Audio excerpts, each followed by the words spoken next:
can hear you very well. So you are welcome to another session of OAU Med Talks. I believe most of us here, this is not our first time, so we have been enjoying the previous sessions we've had. So today we are having another session and another dimension into our discussion, which is technology and medicine, which is a very important thing because every aspect of medicine now is being interrupted by technology. And because of that, from the medical records to the consultation to even surgeries, procedures, investigation, everything being interrupted. So there is need for us to be abreast. And today's session is very important for us, especially for those of us who are in medicine, and especially for the younger ones now. You are in medicine, suddenly find out that I'm actually caught for this. I want you to listen very attentively today because we have someone in the house who went through medicine and thereafter went to other things and did excel in the other things, able to integrate the new field of endeavor into medicine. So I want to quickly introduce my name is Busuyi Oladunjoye. I finished from IFE 2005. I entered into medicine after I entered into IFE actually as a BSc chemistry student and crossed over into medicine a day to matriculation. And well, thank God we did medicine and we are here today. Currently working last week in Ikeja. And also does a lot of online consultations. Maybe probably that's why I was called maybe that got the attention and made me to be the host for today. So we have our guest today, Dr. Tunde Afolabi, MB, CHB, MSc, PMP. He's a demo portfolio lead at SAP Canada Incorporated. He's a trained medical doctor. As fortunately, he was the one that helped me after I was wondering for about 9 months looking for a job. That just called me, Busuyi, you can come. He went to the HR of the hospital then, the famous hospital in those days. He went to the HR and told them they should call me. And that's how I did the interview earlier. I was not even expecting to be called. He just called me that I should come. And they called me. That was how we started. So we did that job together. So he's a medical doctor and trained and a technologist at that. He's a software developer and enterprise software expert who has successfully implemented enterprise software across insurance and oil and gas industry, including for multinational corporations. He's passionate about automation and application of technology to healthcare delivery. Please welcome him for today's session to speak on medicine and technology. Thank you very much. So, Itafo, we used to call you. You are welcome. Okay, thank you, Dr. Oladunjoye. I just had a flashback of some memories, from our housemanship days. So first off, I want to say thank you to the organizers of OAU Med Talks, Dr. Tayo, Aweyale, and all the other organizers. They've been doing a fantastic job. I've been following the series myself. I caught up with the recording of the last talk session, and it's been really great to see my colleagues coming back and offering their 2 cents, their wisdom to help my newer colleagues that are coming up. So I don't take it lightly. I take it as a privilege, and I'm grateful for the opportunity. So I'm going to share my screen, and I will just spend a few minutes talking, and then we're going to just open up the floor for some discussions.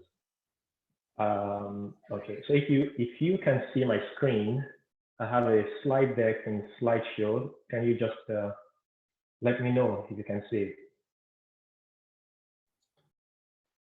Must be coming through, but it's still just black screen at the moment. It's coming. It's coming.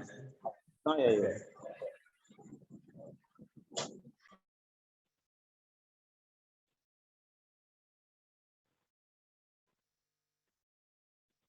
Is it up here? Very good. We've got it. Yeah. Okay, nice. Okay, so you must be seeing a bluish screen with some title on top, medicine and technology. All right, so I was asked to talk about medicine and technology, and I, just thought for a moment, well, this is really a broad topic. These are two very broad fields, medicine and then technology. Those are two very broad fields, and but somehow we just have to dive into the topic and see what we can unravel. If you see me looking sideways, just bear with me. I have my bigger screen on the side. Right. So first off, I want to congratulate you all the graduating medical students, and anyone else that is listening to this that is about to, enter into the medical practice.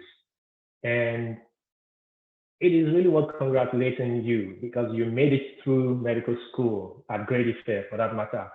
You've earned everyone's respect, the respect of your teachers, your family, your friends, and you know how it feels like, after your graduation and your induction, and you finally get the privilege to attend those two letters BR to your name. It's really a surreal feeling. You have a sudden rush of all the years spent in medical school flash before you, and all the in courses, all the sleepless nights. You suddenly realize that it's worth it. You've gone through a whole lot, and you deserve to give yourself a pat on the back. But it is also the beginning of a new phase, right? And I see it as a phase where the possibilities are limitless.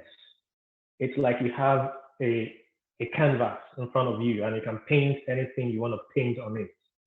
For many of us, for the majority, you're probably going to go the, will I say, expected line or expected path in quotes. You're probably going to go into clinical medicine. You're going to go into some subspecialty, maybe. You're going to become a surgeon. You're going to do, laboratory medicine, research medicine, public health, and so many other interesting fields. You see how broad medicine itself is.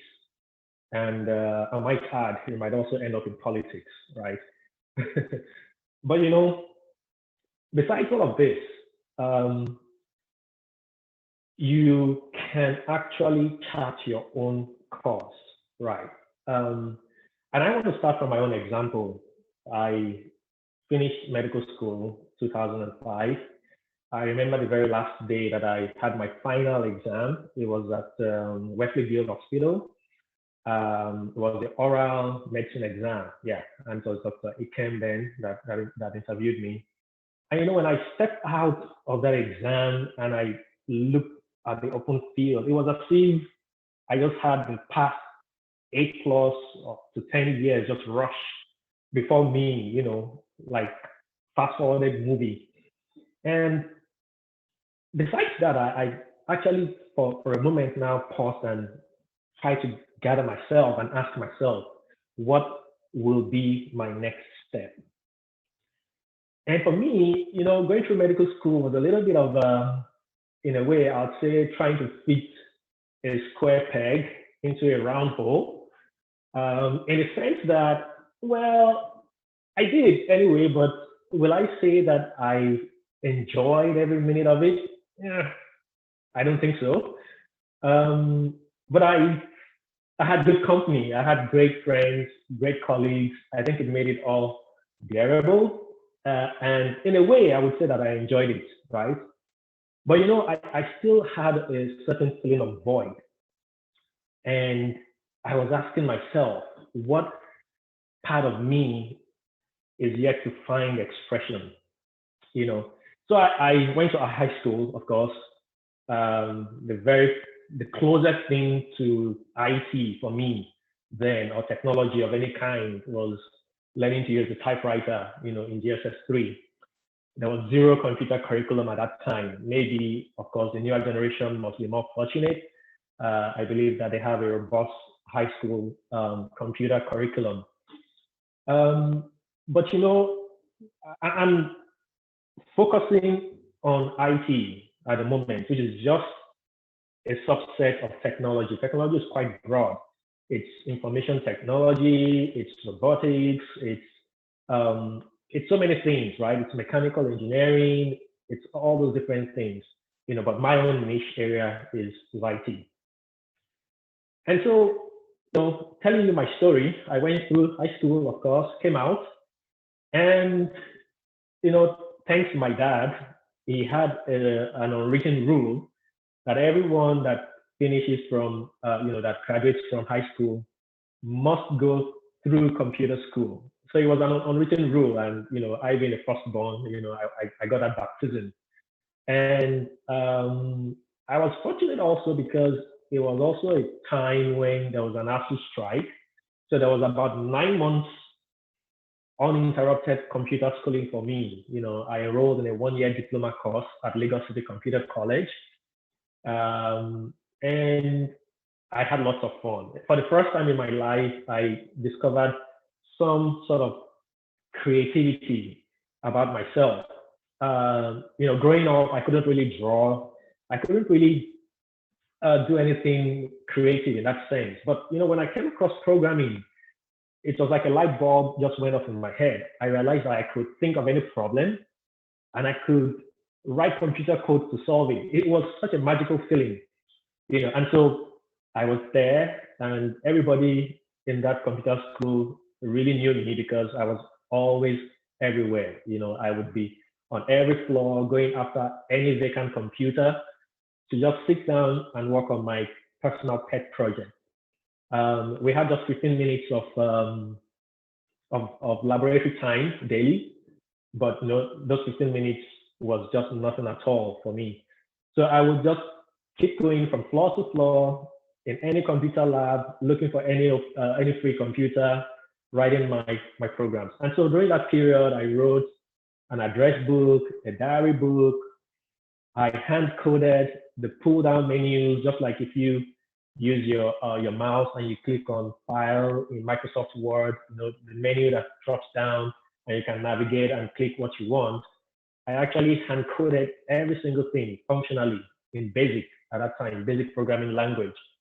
So for me, it really was an eye-opener. It was something I really enjoyed doing. But of course, medical school was calling. Well, not directly medical school, because I actually came in to study microbiology first of all. And then after the first year, I crossed over to medicine, And of course, medical school came with all of its goods, and OAU added all of its aluta, and some odd 8+ years thereafter, it was time to leave medical school. But I'm saying this because I also want to touch on what were the opportunities, right, to interact with technology that we had in those days. And I'm sure things must be a lot advanced for you folks nowadays. In those days, you had to go to a cyber cafe to check your email. I remember when, in the very early days of it, right, we had to go to conference center. Yeah, conference center, or you would go to the tech building, and then you would log on to this black screen, and it wasn't even a Windows interface, right? You would log on with your email address, and then you would read your mail as text, and then pay for your mail to be printed out to you. So really, that was the beginning of that was the first taste of technology in medical school, right? But as we went on, CyberMed was founded, and big ups and thumbs up to the very visionary leadership we had then at in the students association, the FUMSA, ably led by Dr. Benilade Shasheun. If you have not seen Dr. Shasheun's Med Talk, I ask you to please go back and see that. So they were quite visionary. They established in the student library, they established a technology center We had computers that were hooked up with the internet, and really it was quite different. We were like one of the very few departments to have such in the whole of campus. So people could actually get online, they could browse, they could research, and they could also play a game of Age of Empires. I think lots of people did that overnight. But then having said that, it was really an opportunity for us to begin to explore through that window what was out there in the world. Many of us were able to use those internet facilities to work on a final project. We even digitized some of the slides used for steeplechase, and it began to enhance the learning experience, I must say. Anyway, so that was med school. And of course, after med school, did my internship or housemanship. Started at Lasuit as a, what do they call that now? Supernumerary, right? Worked for 4 months without earning a single dime before I then moved on to a hospital where I completed my housemanship. Went on to University of Abuja Teaching Hospital for youth service. And during that time, that was the time I now really started retracing or maybe I should say, reigniting my interest in IT again. So during that period of my youth service, I really started thinking and researching which areas of medicine I could apply my programming interest into. So I thought about statistics, I thought about computational genetics, and that really struck a huge chord with me, computational genetics. So I started applying to schools. I sat for the GRE. I did very well. I had 1370 in the GRE. I applied to the University of Iowa for a straight PhD in computational genetics. The faculty were excited, when I wrote them emails, they encouraged me to apply. But for some reason, I didn't complete the application. Well, I did. I actually sent my transcript, but somehow the transcript that got to the school was incomplete. It didn't have the final year results. And so for that reason, the application was truncated. So that was my first disappointment, and this was at the tail end of finishing NYSC. Regardless, while I was doing that, I also went and enrolled for Oracle training. So I took the Oracle database training. I did the OCA exam. And then as I left NYSC in Abuja, I then had to think of what I was going to really do next. I had the opportunity to maybe go into residency. I remember actually applying for primaries, pay the fees, but then on the eve of the exam, I just kind of like decided not to go for the exam because I just stopped and asked myself if that was really, really what I wanted to do. And the answer was really no. Even though I really liked pediatrics, I'd spent my whole NYSC year in the pediatrics department at University of Abuja Teaching Hospital.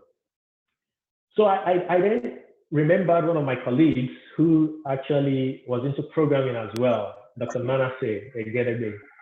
And shout out to you, Manasseh, if you are listening or if you catch this recording. And if Manasseh recalls, I gave him a call and I asked him, and I just asked him, I said, Manasseh, what area of programming or what language do you think I should learn? And he told me, Tunde, go for PHP. And I said, okay, great. And so I came back home, locked myself in the house for 2 weeks. I bought a new gen, that small, I better pass my neighbor. I would feel it every morning.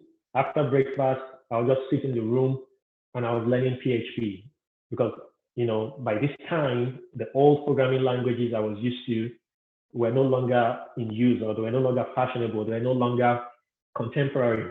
And PHP was the in thing then for web development. So I learned PHP in about 2 weeks. I picked up a pet project. I wrote my address book all over again in PHP. And I learned web development, taught myself. And towards the And then in the third week of learning, I realized that I was running low on money. And so I applied to be a medical officer, and I got my first medical officer job at a private hospital at Uju Shaga, somewhere in Lagos there. So here I was working as a medical officer, running antenatal clinics, checking gestational heights and fundal heights and all those things. But during the intervening period when there were no patients, I had my laptop on my consulting table and I was programming. I was reading, I was programming. I developed a gestational age and EDD calculator, right? So that I didn't have to compute that in my head or use that circular tool. I'll just punch it in the computer and then I have the accurate EDD and GA. And then I started thinking about even writing an EMR, an electronic medical record application. But anyway, while I was there, I was also applying for programmer jobs. And so about 5 odd months after starting that, I had a 1-year transition to my first programming job. So on Thursday, I was a medical officer running antenatal clinics, assisting in surgeries. And then the following Monday, I was sitting at a desk writing computer code. And, this was quite interesting, the whole interview process and all of that. I'm sure that's something I could go into more detail later on. But yeah, from a developer, I moved on, got into enterprise application implementation. And right now I'm a portfolio lead. I manage, a portfolio of demo projects. I work with one of the leading IT companies in the world, SAP, and it's been fun all the way. And I consistently look for the opportunities also to eventually also bring the IT and medicine together again.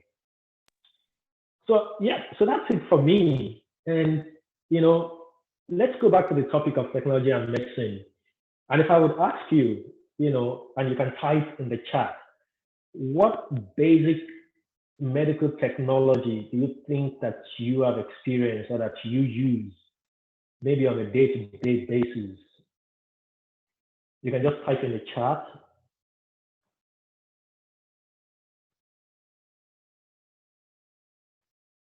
Anybody? Whether as a student, whether as a practitioner. Okay, I see someone said EPRs, okay. EMR, okay, medical records, right? You guys are thinking of the very big stuff. What is the very basic thing that you use almost on a daily basis? Phone apps, okay, yeah.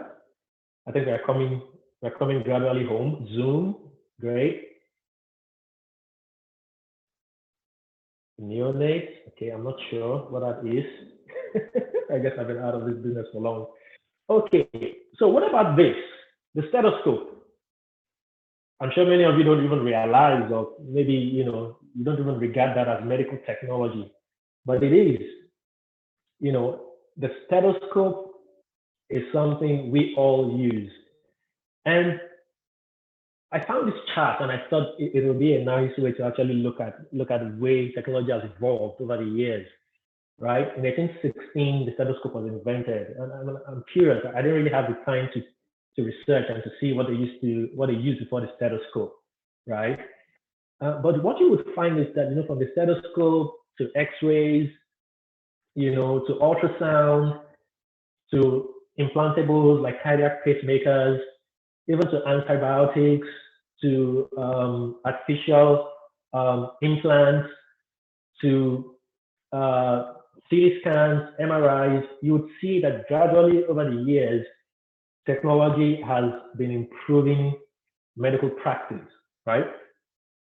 And when you come to the more recent times, you have things like robotic surgery, you have things like laser surgery, of course, you have laparoscopic surgery, which is facilitated by technologies such as optics and things like that.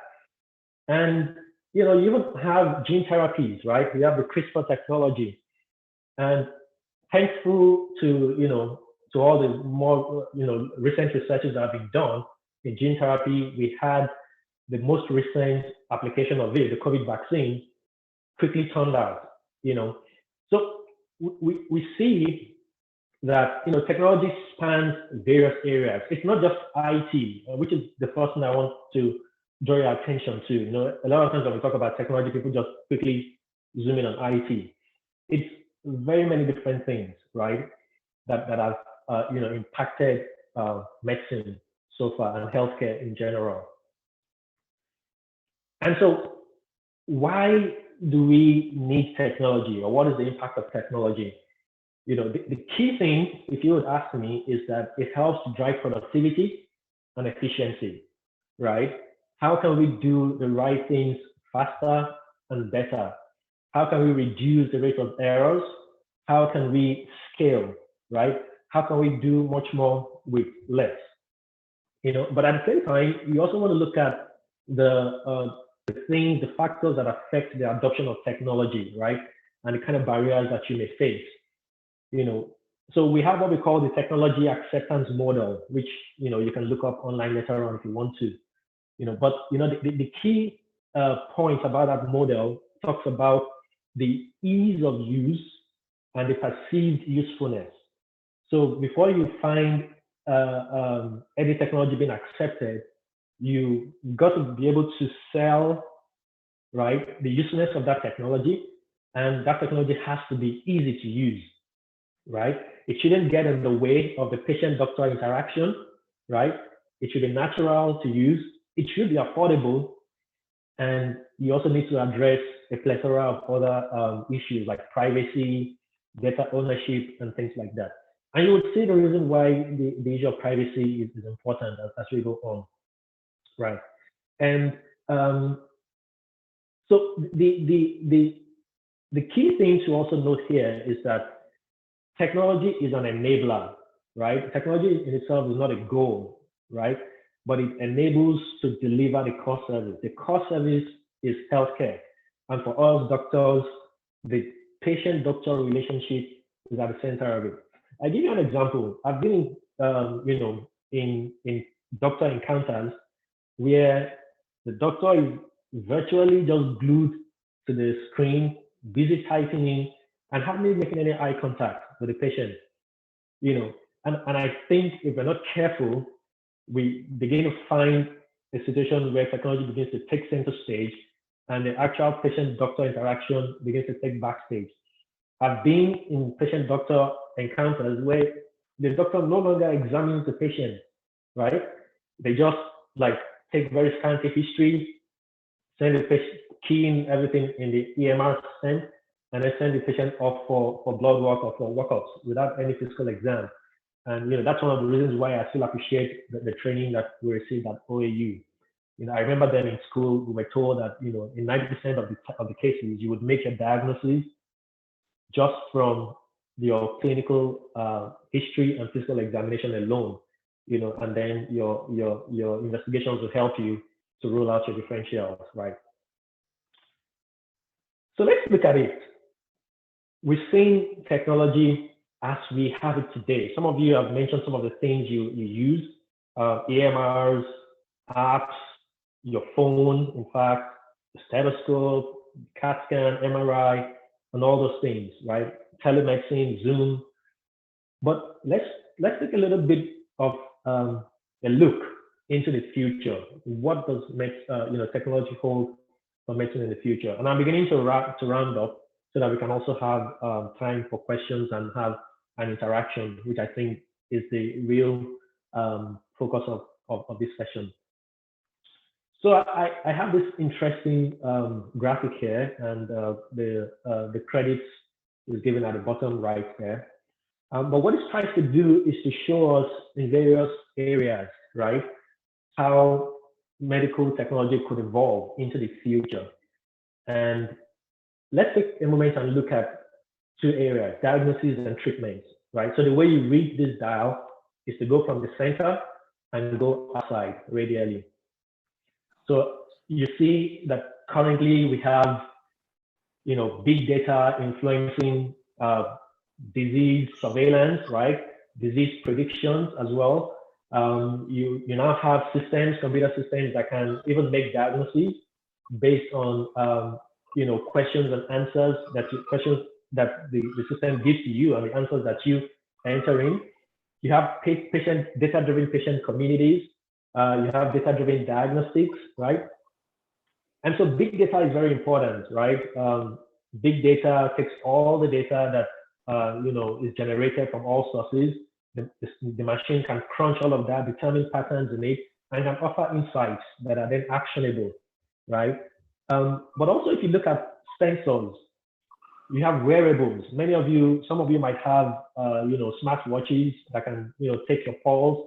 Some of them can even monitor heart rhythms, right? So I remember when we were in school, we used to hear ambulatory ECG, and it was just like something, we never saw it, right? But but today it's a reality, right? You have smart devices that you can wear that monitor vital signs 24/7, that can even transmit information to the healthcare provider. And then you can even have internal sensors, right? You have patches that can deliver drugs to the system. You can deliver insulin periodically, and also even measure glucose levels. You can have tissue embedded sensors in the future. You can have bloodstream sensors in the future. Let's look at the treatment side. Currently, we are beginning to have the concept of personalized medicine, right? It's no longer, we are moving away from the days of one size fits all, right? We are getting into that area of targeted, tailor-made medicine and tailor-made therapeutics, because now you can do a gene analysis of the patient. You can tailor the treatment. You can tailor the antibiotics, right? There are even stem cell treatments, right? You can go into the area of prenatal gene manipulation. Of course, there are ethical issues, surrounding that. Talking about a CRISPR technology where you can have designer genes. You can actually, design out, some life-threatening diseases and so on and so forth. But, those are areas to tread with caution. And, in the future, you're going to be having stem cell treatments, anti-aging treatments, nanocomposite drug carriers, and things like that. So there's a lot that is happening, and there's a lot that we can look forward to in the future in these two areas. Let's look at another two interesting areas: augmentation and regeneration, right? So we have implants today, right? We have prostheses. The good thing is that even those prostheses now can actually be 3D printed. So you can have exact fits, right? You can have augmented limbs. You can have augmented hearing, augmented sight.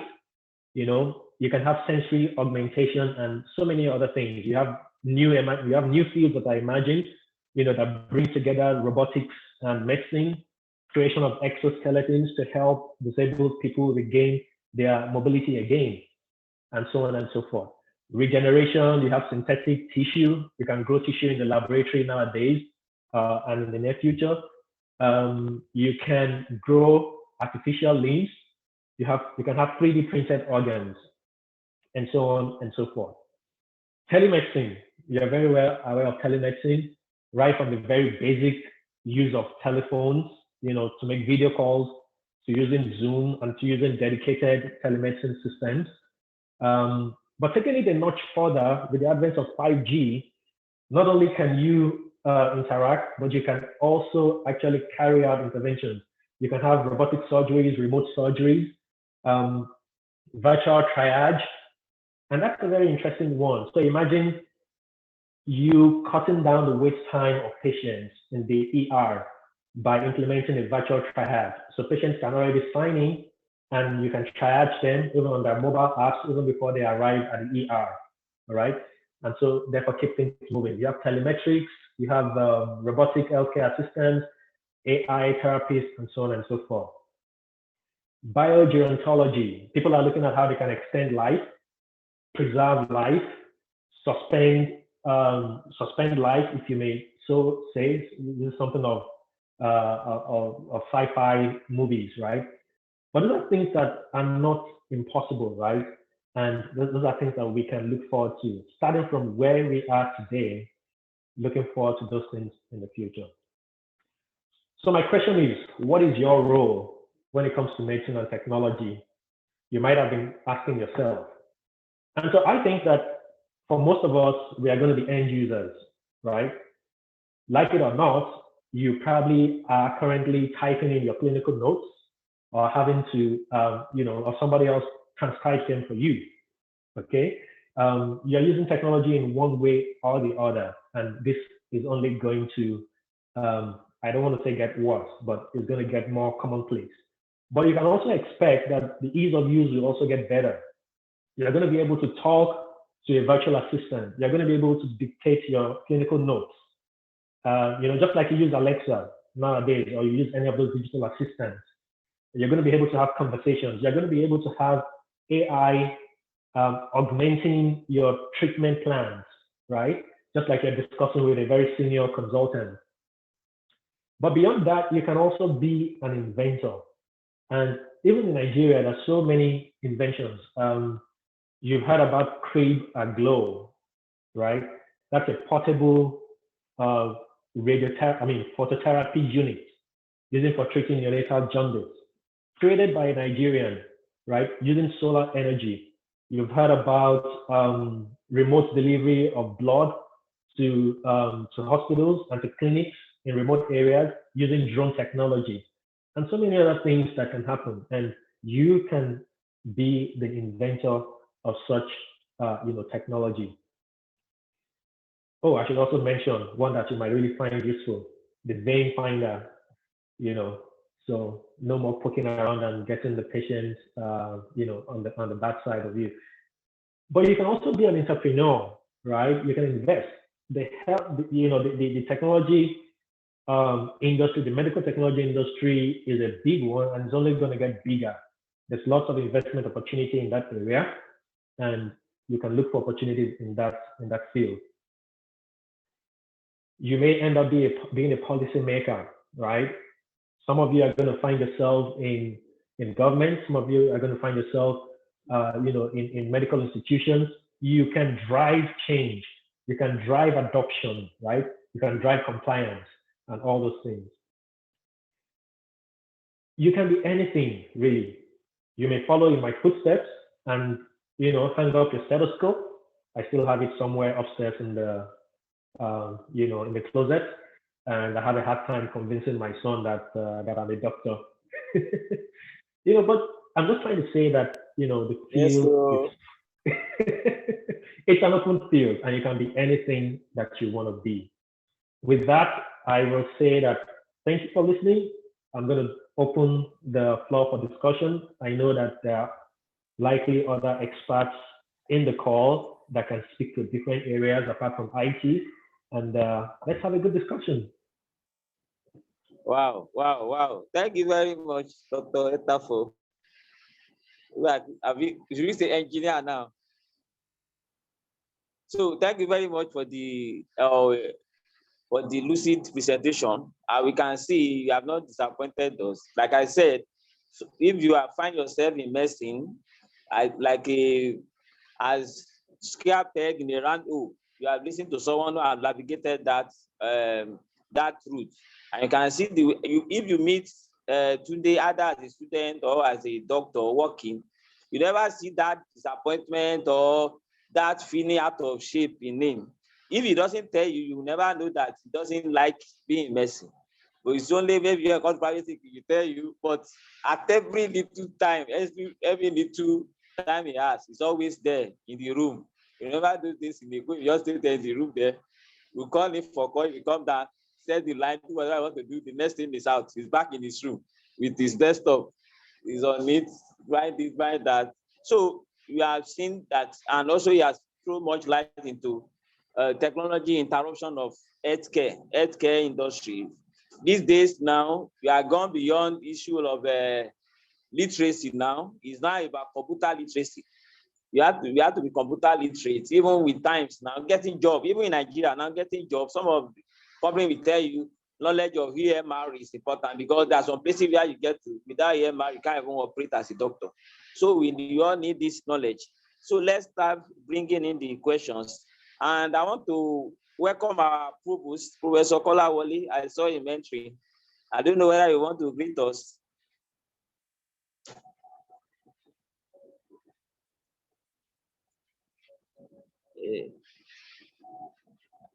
So Dr. Kolawole, okay, maybe it's out. So if you want to ask question, we can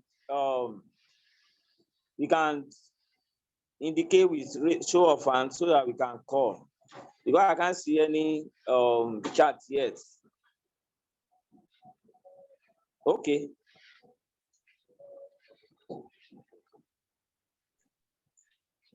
Yes, you can speak. Yes, thank you. Yeah, there's a raised hand. Now, my question is directed to Etafor. For those who don't know, that's the short form of Dr. Afolabi's name. So what role would you say your training in IFE had on your drive in technology, or was it just completely out of the blues for you that you deviated from pure clinical practice into technology in this case? Yeah, thanks, Dr. Alaba, for that question. So I would say one thing is, I believe going to university actually gives you the basics that you need and the bedrock you need for any career.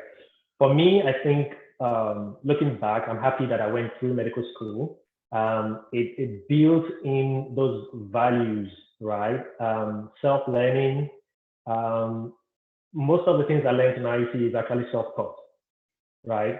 So apart from having an interest, you also have to put in the grind, right? You actually have to put in the hours, you have to put in the time, you have to learn, and having that discipline to study, right? And to keep pushing ahead, even if it's something you really don't enjoy reading, right? It's something I've learned from medical school. Now, looking into the future, for me, like I said, I'm still exploring opportunities, right? Where moving outside of the core enterprise solution space, I'm moving into healthcare solutions. That is still an open area of interest for me, right? And so definitely my training in medicine comes into play for that. One other thing I should add is it also helps to raise people's eyebrows. So whenever I'm interacting with colleagues in the technology space in my area, the moment they get to learn that I actually am a medical doctor, it all opens up a new area of discussion. And it's usually an exciting kind of discussion, a lot of raised eyebrows, a lot of questions. And, I think in a way, maybe it also kind of like endears me to them somehow. Certainly. Thank you. So what would you, sorry, just one more question. So if I was a Part 6 student or a Part 5 student now, and I really want to go into this field, what should be the first thing I do? Okay, so maybe I can ask you to be more specific in your question. You said this field. What field precisely? Okay, so I want to work with like software programming and be a doctor, just like you. I want to follow your footsteps. What should be my first thing to do? Good. So I would say that, and maybe if I can go back a couple of slides if I can go back a couple of slides. And once you finish, there's a question in the chat box. Sorry, just to note that. Yes, so I'll quickly answer this first one.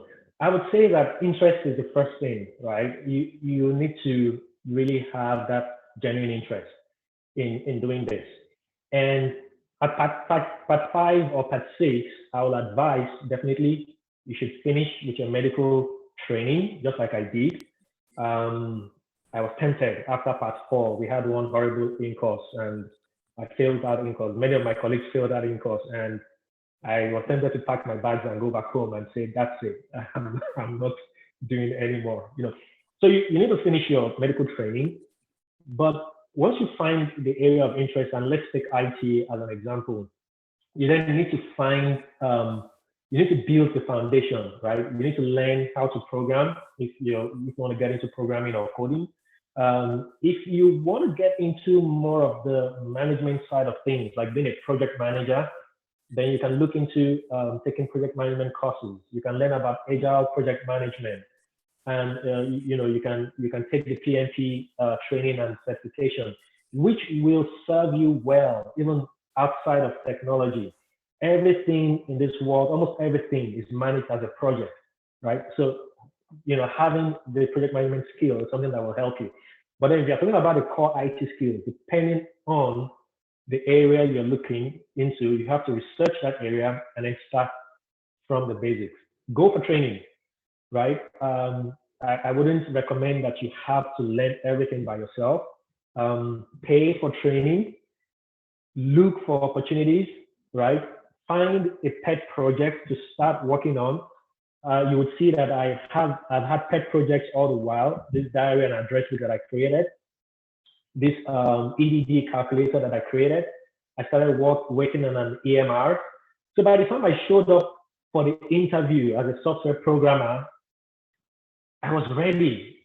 Later on, while I was employed, my boss later on told me that they had actually gone through various candidates, interviewed various candidates, and they didn't find the right candidate. They called for more candidates.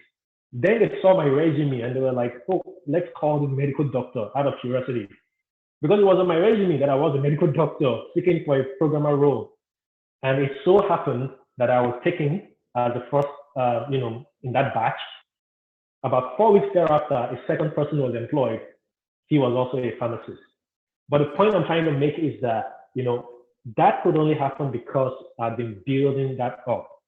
Remember, look for mentors, ask for advice. I called Manasseh and asked him, what should I learn? Manasseh had been into Java programming, and he told me, go learn PHP. And it so turns out that PHP was what was really in demand in the market at that time.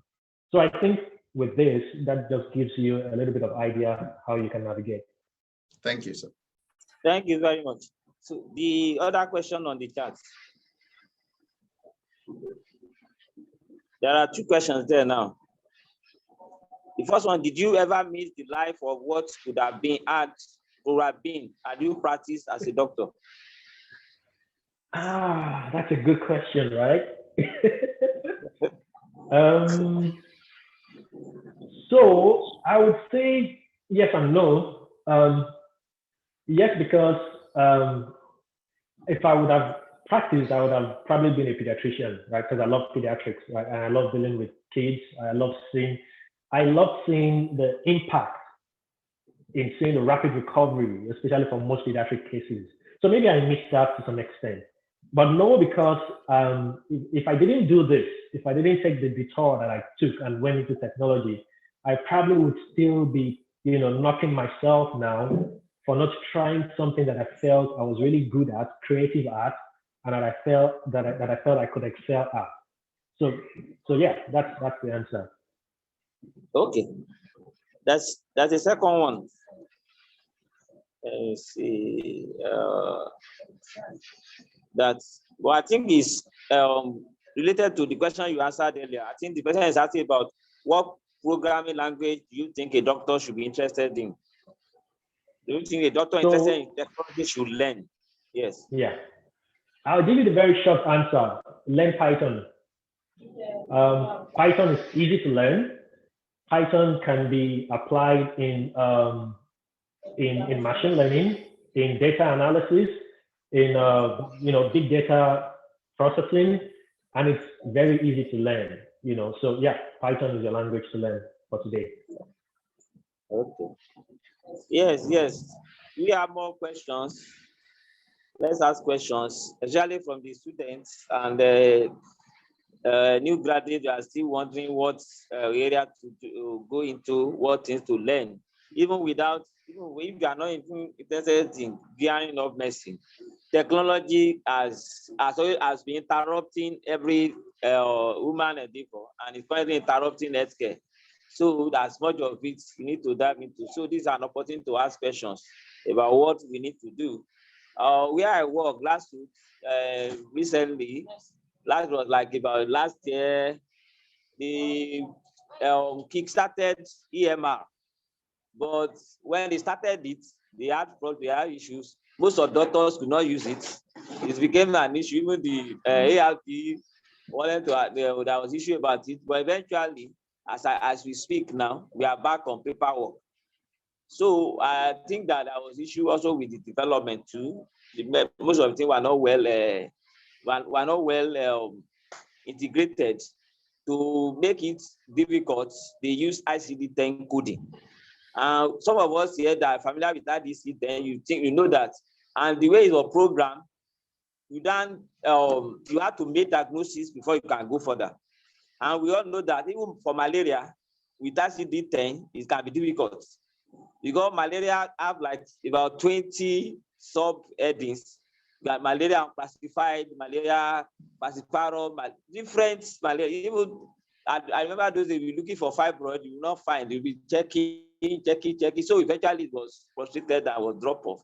So this that I'm just throwing this up in the area that, and I'm sure some other hospitals too are facing that teaching challenges. You know, people come, put up a software for you, but eventually by the time the users start to use it, become cumbersome.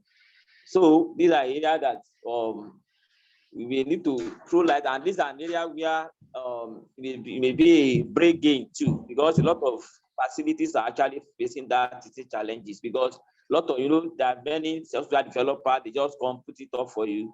Eventually, doctors will find it difficult. So this may be an area of you penetrating the industry in a way to help a lot of at least as you drive in more into healthcare technology, I'm sure it will be an area to really work into something that will fit into our mode of operation mostly. Thank you very much. So do we have more questions? There's one that's just come into the chat. Yeah. Okay.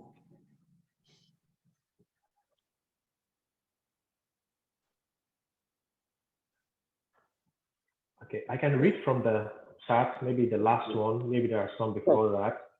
He said, what does a career in medical artificial intelligence entail? Yes.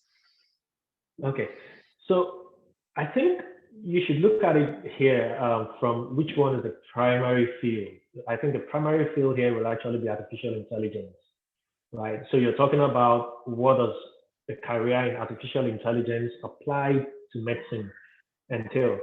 So if you look at artificial intelligence, the bedrock basically is, data analysis, right? Programming, where Python actually fits in very well. Python is perhaps the foremost language used nowadays, in artificial intelligence. So you probably would need a knowledge of programming, a knowledge of statistics or data management, and and then you would then apply that to medicine. We are in a peculiar position because first they're medical doctors, right? So the question is, do you want to go major in artificial intelligence? Yeah, maybe you could do that. I give you an example. There's a contact of mine, a connection of mine on LinkedIn. He's a medical doctor and he's a computer scientist. And today he runs an AI firm that specializes in eye care. So he has hardware and software that is used in the treatment and management of eye problems, the diagnosis and treatment of eye problems using artificial intelligence, right? So the machines that are used in examining and diagnosing eye problems are backed with AI technology to make the diagnosis and pick diagnoses that probably would have been missed, by manual processes, especially at the early stages. So that can be an example. Okay. Yes, there is another question. What's the opportunity for user experience design, especially in healthcare?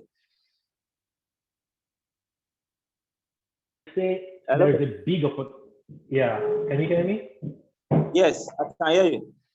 Yes, I would say there's a big opportunity for UX design in healthcare. So I did mention the technology acceptance model earlier on that talks about there are two major factors that influence the adoption of technology in any field, right?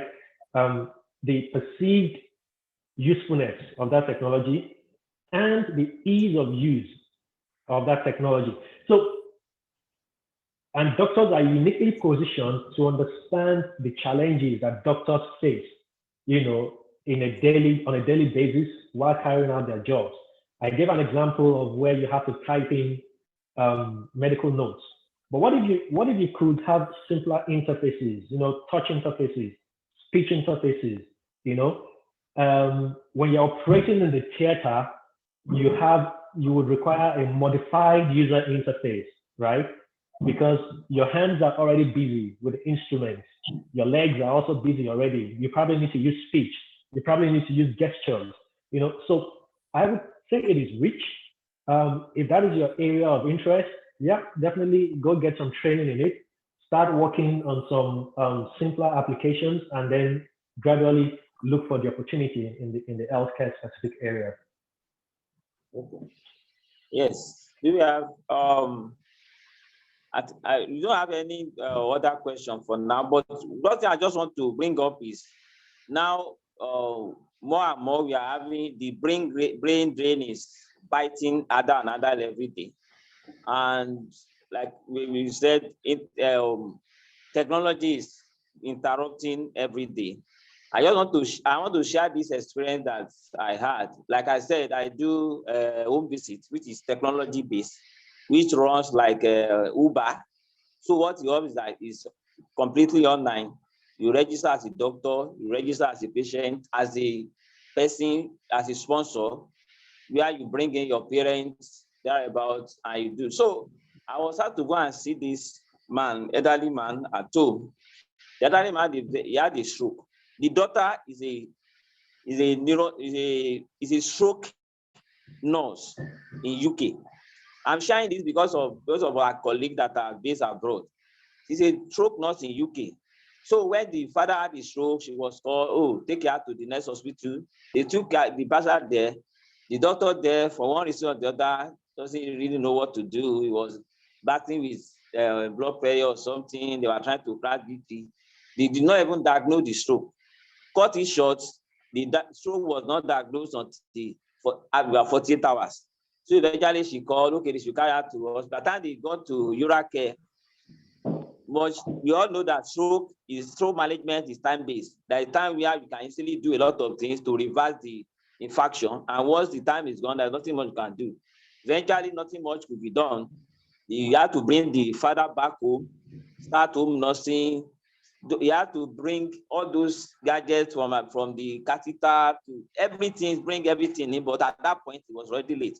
The reason why I'm bringing this up is that those of us that are abroad, we need to take the advantage of technology. You need to be able to tell these people, if you know your dad is hypertensive, as simple as having a home BP monitor is very important. You can tell him, check the BP, daddy, check it and screen it to me. Let me see it. Then from there, and also you also have contact of hospitals that you can trust, so that once anything happens, you can easily direct them. Oh, go here, go. Even now, like in Lagos, where I am currently, we have emergency services, emergency rescue services, ambulance services are available that can easily call. Even without coming to Nigeria, you can contact them. My father is in this address. Quickly pick him up, take him to Evercare Hospital for me. And you can get those, as you are going, branch Afri Global, social place, do a MRI, do a CT scan. They can do it. As they do it, Afri Global can send to you a soft copy of the film, and from there you can tailor, you can direct, you can guide the care. So I just feel as you bring this up because this is a major thing we need to do to get good care for our elderly. That's it, because it's in everybody. They are currently in Nigeria now. When everybody see you, even patient you are consulting, we tell you that, doctor, I don't know what you are still doing in this place. When are you going? As well, why have you not gone? That's how bad it has become. So thank you very much. I don't know whether any of us want to throw more light to that, but that's a very important aspect that we need to talk on. Yeah. Maybe while there's further responses to that coming up, there's a question I came across a master's program in medical AI. Is it necessary to go through this before one can specialize in this niche area? A connection to any medical doctor in this field will also be appreciated. Okay, so first off, I should mention that there are some areas really that require you to go through some formal training. Generally, the good thing about the IT field is that you can do a lot of self-learning, right? And get by without, some licensing or their review. But I always, or what have you.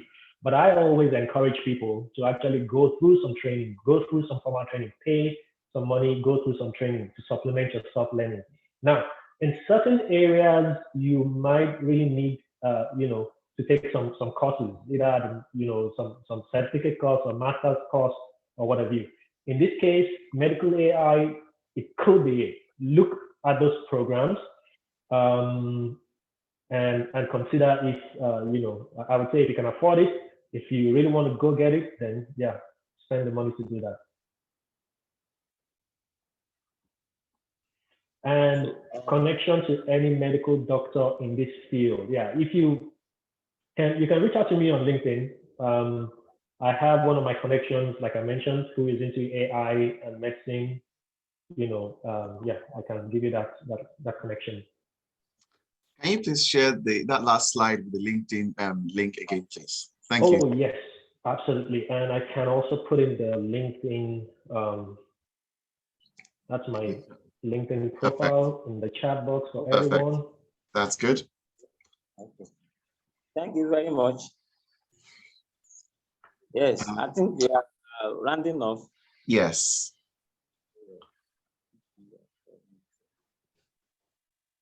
So we will say a really, really, really big thank you for this presentation by Dr. Afolabi and Dr. Oladunjoye. Thank you so much. I mean, even me, as in my old age, I'm learning so much from you guys, especially in this forum. Now I know there's something called Python. I might try Cobra or Anaconda along the side. I will try something. But it's been really beautiful. Thank you so much for your help. Thank you for your time. And just for the record, this guy's doing this, everyone doing this is not being paid for this. This is out of the abundance of their heart to give back. So thank you very much, everybody. The next meeting will be next month. It will, of course, be the first Sunday of the month, as usual. Look out for the flyers on Facebook, Instagram, Twitter. We've got our YouTube page. Everything is there in the chat box. And if you want to reach out to Dr. Afolabi directly, that's fine. And if it's to anybody else through one of the many different talks we've had so far, if you send an email to the class email address at oaumed05@gmail.com, we'd always try and forward it to the appropriate persons and get you connected to them. Thank you so much for everything. Wish everybody a most brilliant week. Thank you, Dr. Oladunjoye. Thank you, Dr. Afolabi. Thank you so much. Always nice to see your face. And we will draw the meeting to a close now. Thank you all.